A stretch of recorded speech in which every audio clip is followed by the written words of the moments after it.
Subscribe करें हमारे channel HRK studio को और लेटेस्ट अपडेट के लिए नोटिफिकेशन बेल जरूर दबाएं। आज की नस्बत में मौजूद मकाला है उर्दू की क्लासिकल शायरी में तिब्बी अल्फाज और इस्तिलाहात का इस्तेमाल। तिब्ब यूनानी की इब्तिदा यूनान में हुई। अस्कलीबोस तिब्ब यूनानी का बाबा आदम तस्लीम किया जाता है। बुखराज, जालिनूस, अफलातून, अरस्तु वगैरह ने तिब्ब यूनानी में मुफीद और अहम किताबें तस्नीफ की। अहद उमवी और खुसूसन अहद अब्बासी के बैतुल हिकमत में इन यूनानी अतिब्बा की किताबों के अरबी ज़बान में तराजिम किए गए। अहद इस्लामी के अतिब्बा ने इन तराजिम से ये अल्फाज व इस्तिलाहात जिसमें अस्माए मुफरदात, मुरक्कबात, अमराज़ व इलाज, तशरीह व तजवीज़, अमलियात और फ़न्नी अल्फाज शामिल हैं।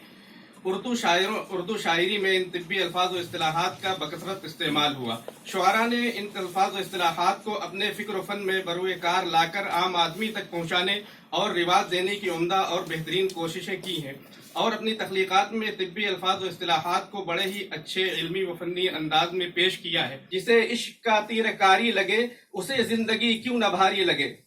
उर्दू की इब्तिदा से असर हाजिर तक के शुआरा ने इश्क के हवाले से कीमती अशार कहे हैं। उर्दू अदब में सबसे पहले मुल्ला असदुल्लाह वजही ने इश्क के मौजू पर नज़्म व ज़ब्त और तसस्सुल के साथ शेर कहे। उनकी मसनवी कुतुब मुश्तरी में कुली कुतुब शाह और मुश्तरी के इश्क की दास्तान बयान की गई है। इसी तरह दूसरी जो मसनवियाँ हैं जिनके नाम में ले रहा हूँ, गुलशन इश्क, फूलबन, ख्वाब व ख्याल, सहरुल बयान, गुलजार नसीम, ज़हर इश्क और इसी तरीके से मीर तकी मीर की जो मसनवियाँ हैं जिनमें इश्क का लफ्ज़ लगा के नाम रखा गया है, उनमें भी इश्किया मामलात बयान किए गए हैं। अब उसके बाद मीर तकी मीर ने इश्क के अलावा और भी बहुत से तिब्बी अल्फाज और तिब्बी मसाइल अपने अशार में इस्तेमाल किए हैं। शम्सुर रहमान फारूकी मीर के तिब्बी अशार के बारे में रकम दराज है। इक़्तिबास, मीर के बारे में तो हम तकरीबन यकीन से कह सकते हैं कि उन्हें तिब का अच्छा खासा इल्म रहा होगा, क्योंकि उन्होंने अपने बाद शेरों में बहुत बारीक तिब्बी मसाइल नज़्म किए हैं। मसलन दिल की रगों के तंग हो जाने पर जो वजह सदर होता है और अक्सर बाएं या दाएं शाने तक भी फैल जाता है। अब मीर का शेर मुलाहिजा हो, जुदा जो पहलू से वो दिलबर यगाना हुआ, तपिश किया तई दिल ने किधर दिशाना हुआ। इसी तरह एक मजमून मीर ने फिशार दम यानी हाइपर टेंशन का बांधा है। ऐसा देखा गया है कि जिन लोगों का फिशार दम बहुत ज्यादा होता है और हर वक्त ज्यादा रहता है, उनके चेहरे पर एक गैर फितरी किस्म की सुर्खी होती है। नजले से एक शख्स को था दर्द सर, लाई कजा उसके तई उसके घर, क्या करूं तशखीस का उसकी बयां, मुंह में हुई जाती है साकिस ज़बां।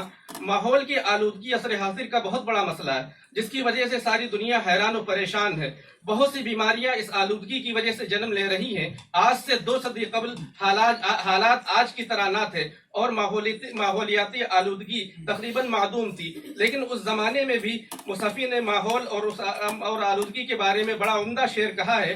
गर रहूं शहर में हो दूध के बाइस खफका, जाऊं सहरा को तो दम गर्द बयाबा रोके।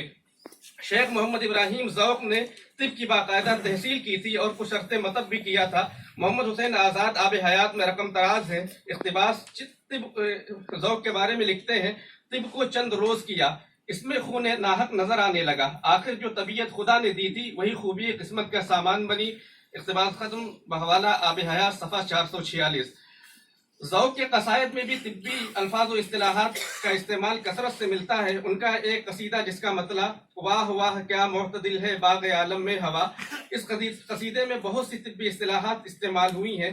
ज़ौक़ के 2 शेर मुलाहिज़ा करें। तबीबो आब नज़ला है कि बेवफ़ियों न ठहरेगा, नुश्तारू से भी बेहतर है दमे रंजे खुमार, नफ्ज़ नमली है कहाँ मेरी फलातू चलती, ज़ौफ़ अब ये है कि चींटी भी नहीं यूं चलती। अब बिला तारुफ व तफसीरा 2-4 शायरों के शेर। मुज़महिल हो गए कुआ गालिब, अब वो अनासिर में एतदाल कहाँ। इसी तरीके से ख्वाजा हैदर अली आतिश का शेर है। बोसे लब का मजा लेके पिया है मैंने, हलक से मेरे है जब शरबते और नाब उतरा। बहादुर शाह जफर का शेर है अतिब्बा तो क्या आए मसीहा भी अगर, तेरा बीमार गम कभी अच्छा कभी होने का नहीं, तेरा बीमार गम अच्छा कभी होने का नहीं। इसी तरह बहादुर शाह जफर ही का शेर है, जुनू के जोश ने तन में तुम्हारे मजनू के, बनाया बलगमो सफराओ खून को सौदा।